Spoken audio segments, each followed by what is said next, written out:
The battle between good and evil is high-tech. Open fire! Let's go! Mainframe, it's inside your computer. Warning, incoming K. Viruses and users will destroy it all. Guardians, the only hope. Megabyte will pay for this. Welcome to their world, Machina. With all the current issues on our agenda, we tend to forget that we are in the midst of the fourth industrial revolution, which accelerates global change. We're informed it was spawned by a secret society which still exists today, and that its primary goal is no longer the expansion of the British Empire, but global collectivism with control in private hands, administered in a feudalist fashion by the central banks of the world. In the distant future, mankind has reached the stars, but the galaxy is troubled. What do you think you're doing? Don't fire! The Earthsphere Alliance rules the outlying colonies with an iron fist. I'm sure God would understand the steps we're taking. Isn't it about time you people realized the ones posing the most threat are none other than yourselves? We've had enough! Those who oppose them We won't be needing you any further. What? die. Battles are waged with mobile suits, the key to military dominance. The only hope for the colonies, 5 elite soldiers and their legendary mobile suits called Gundams. There will be a day when the Gundams will save us all. What this is war. All of you are very mistaken, and the Gundams will soon come to rectify your mistakes. Silence! Now, these pilots will shake the foundations of the Alliance and change the course of history. You saw I was a kid and you underestimated me. Shouldn't be fighting at all! If they can stay alive. Those Gundam pilots are desperate. They'll battle even if it means forfeiting their lives. Mission accepted. It's a Gundam! Enemy attack!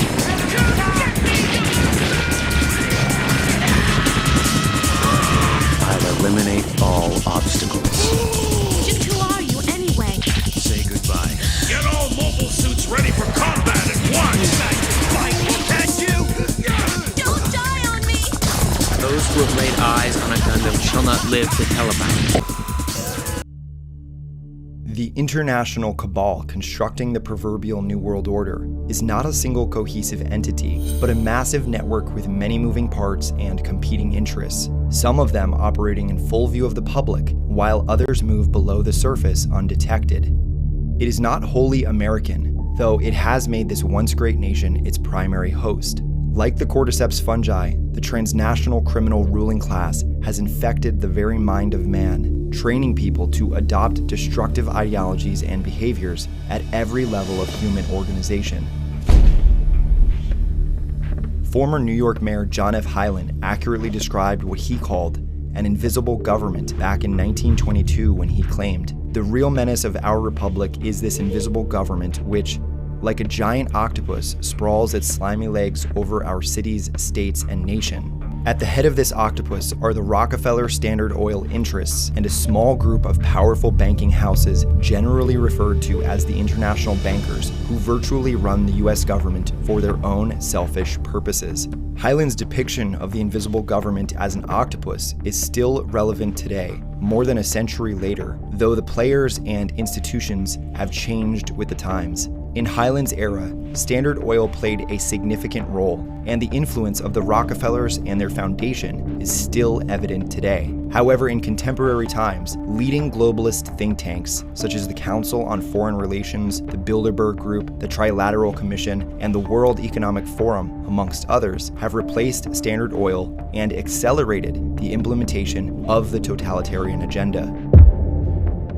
The tentacles of the octopus facilitate the will of the head, and in the case of the deep state, those tentacles represent a tightly woven network of tax-exempt foundations, charities, and nonprofits. The role of foundations and nonprofit organizations in the US economy is substantial. The IRS estimates that nearly 2 million nonprofits were active in the United States in 2022, of which 1.5 million were tax-exempt organizations. Typically, the terms charity and nonprofit conjure up thoughts of altruism, generosity, and selflessness. Many of these organizations outwardly appear to have noble goals and are cloaked in all the verbiage of self-proclaimed philanthropic benevolence, but a significant number of these entities exist for the sole purpose of facilitating the dictates and agendas of the invisible government.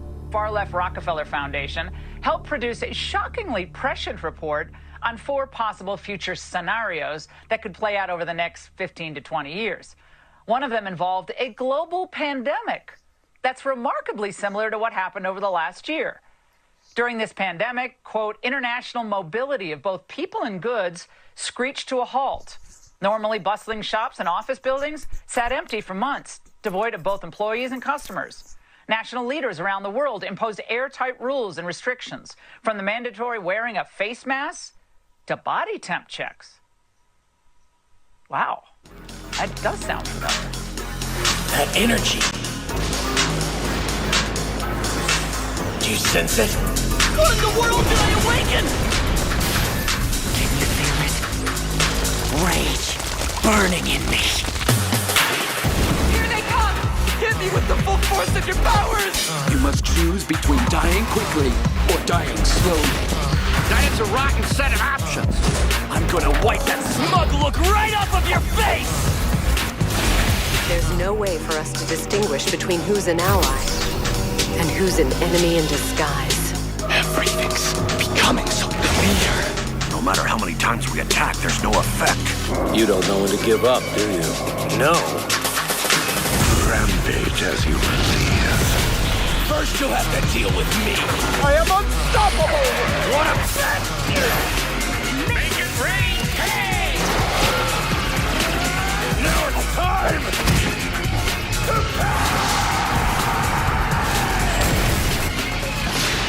We're running around at a sideshow!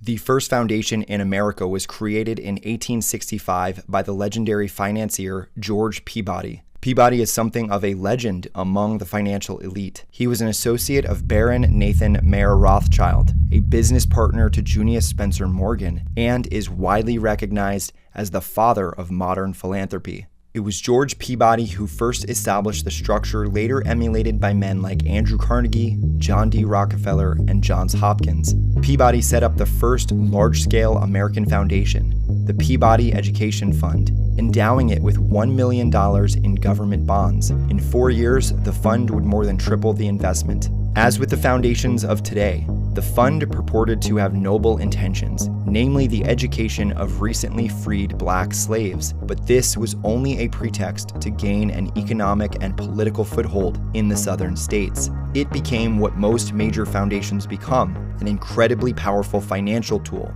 with considerable international connections. Some of the most powerful men in America, including future U.S. Presidents General Ulysses Grant, Grover Cleveland, William McKinley, and Theodore Roosevelt, would compose its board of directors.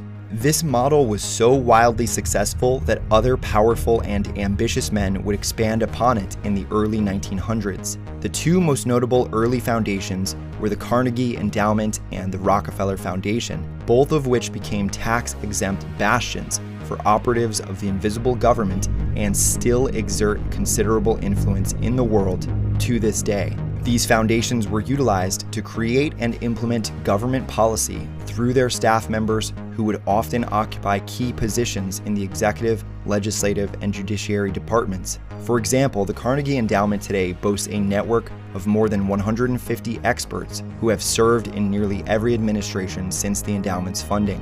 The template created by these early tycoons has been utilized by powerful men ever since, from Henry Ford to Bill Gates. The importance of the nonprofit in the deep state's machinations cannot be overstated. The sinister and monolithic Council on Foreign Relations is at the heart of a pervasive web of former and current nonprofits connecting its members and initiatives to all corners of modern society. Some of these organizations include the United States Agency of International Development, who aid Monsanto in spreading the use of genetically modified crops and glyphosate pesticides, the American Civil Liberties Union, who are currently assisting the modern censorship machine, Race Forward, an organization promoting identity politics throughout government and academia, as well as the American Press Institute, the Anti-Defamation League, the Environmental Defense Fund, and the storied and nefarious Fabian Society.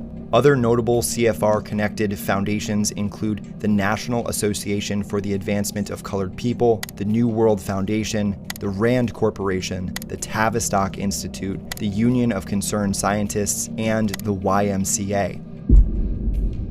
These are just a small sample of the myriad charitable organizations which, when working towards the same ends, exercise more control over our society than even the federal government itself. Understanding the think tank foundation relationship in the context of this monolithic international network is essential. Working in tandem with the Council on Foreign Relations is a more public-facing milieu of the ruling class in modern times. The World Economic Forum, which itself was incorporated as a nonprofit organization in 1971 by Klaus Schwab, while under the tutelage of the notorious globalist and neocon Henry Kissinger. The Forum is a symposium that attracts individuals from all sectors of society. It's where the heads of banking, tech, health, energy, communications, and advertising all convene each year to mutually strategize. Their aim? To roll out a more sophisticated, technologically advanced model of society, what founder Klaus Schwab has called the Fourth Industrial Revolution. COVID-19, if anything, has accelerated this ongoing industrial revolution. If COVID had happened even 10 years ago, we could not have imagined moving entire companies, schools, and government offices so fast online. Today, that is a reality. The Fourth Industrial Revolution has become a reality. Japan, 1867. The Tokugawa dynasty stands upon failing legs.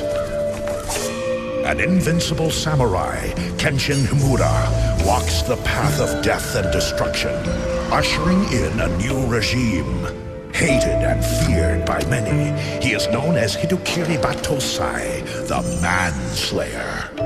In retribution for his deeds, he has taken an oath to protect the innocent and never kill again.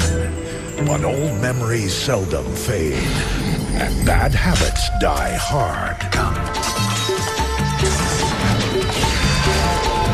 What are you, another one of these samurai? I wasn't finished speaking.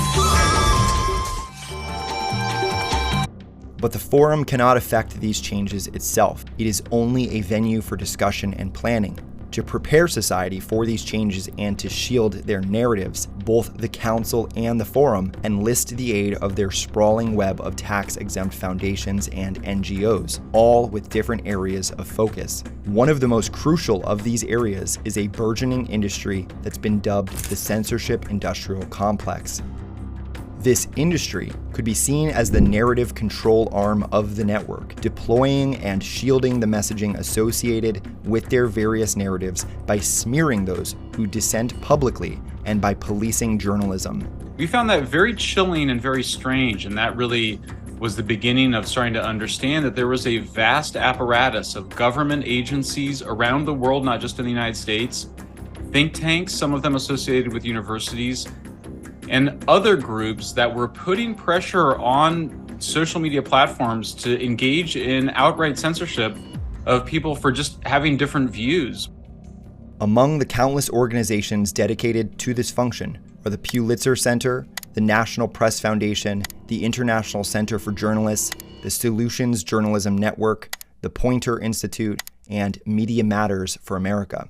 These organizations might seem to be operating separately, but they all serve as watchdogs ready to pounce on any journalist or outlet who dissents from the orthodoxy of the deep political establishment. In fact, they are all funded by the same corporations and foundations: the Bill and Melinda Gates Foundation, the Carnegie Corporation, the National Endowment for Democracy, the World Bank, and the Open Society Foundation. Among the premier globalist foundations of the 20th century was one of the most prominent and well-funded think tanks in the world, the Brookings Institute. Brookings grew out of the Institution for Government Research, the first private organization devoted to analyzing public policy issues at the national level. The Institute has had its fingers in every major endeavor pursued by the Western political establishment, everything from warfare to geoengineering to the coordinated takedown of US President Donald Trump. Brookings' Board of Trustees has included a who's who of CFR members and corporate leaders, and has been one of the many powerful think tanks assisting the spread of Western hegemony alongside the intelligence community and the military-industrial complex. In 2009, they published what was essentially a blueprint for overthrowing Iran, called Which Path to Persia. Another institution devoted to Western military conquest is the Hudson Institute. The institute was founded by Herman Kahn and his cohorts at the notorious Rand Corporation, a pillar of the military-industrial complex that was created from a merging of corporate and state sectors during World War II. Kahn was a friend of Henry Kissinger, a mentor of Klaus Schwab, and the progenitor of the doctrine of mutually assured destruction. Hudson's funders today include Monsanto, Pfizer, General Atomics, and the Lilly Endowment. It looks like we're being surrounded. Then we'd better approach cautiously. There's no time to rest. We can't just sit here and do nothing! Things may be difficult for a while, but hang in there. Do your best. You and the others must be strong. Keep looking forward. You must remain calm. I don't know what this world's come to, but we're still living in it. And even if this is the wrong world, somewhere there must be something right. And as long as we can believe in that, we can go on with our lives. True power is right here. No, there's something to be said for a person who refuses to admit defeat. There's no future except the one you create!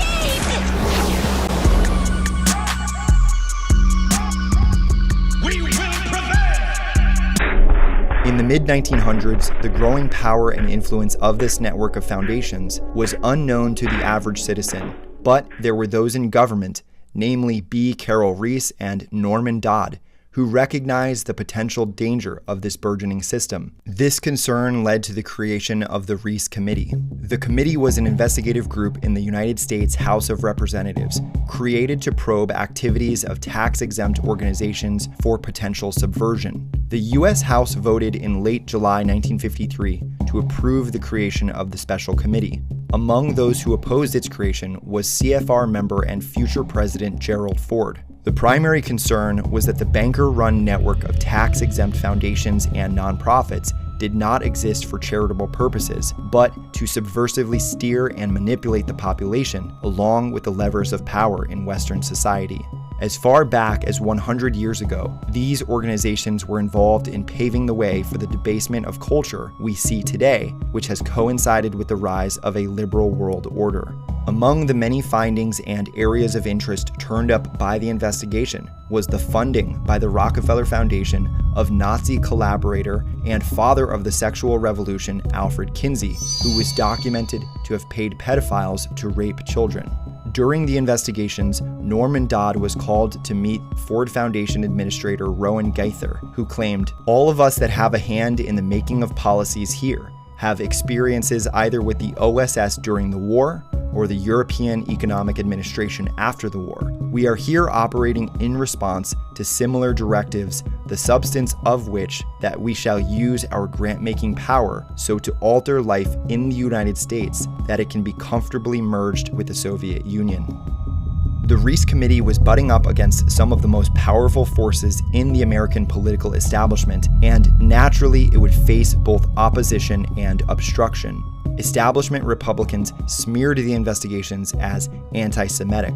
Jacob K. Javits, a liberal Republican who voted against the resolution that established the Reese Committee, went so far as to introduce his own resolution that would establish a separate committee to investigate the Reese Committee. There was also trouble from within. Committeeman Wayne Hayes, an establishment Democrat from the state of Ohio, was installed by House Minority Leader Sam Rayburn, who also voted against the committee, to sabotage the hearings by creating a contentious scene and even exploiting the fact that Reese, the committee's namesake, was arrested for homosexual acts in a public bathroom in the 1920s, the matter being a secret long kept confined to Capitol Hill. A fear of public exposure of the arrest made it impossible to rein in Hayes and eventually caused Reese to halt the hearings altogether. The committee's report was released in December of 1954. It was agreed to on a party line vote, with Hayes refusing to sign. The committee concluded that the major American foundations, quote,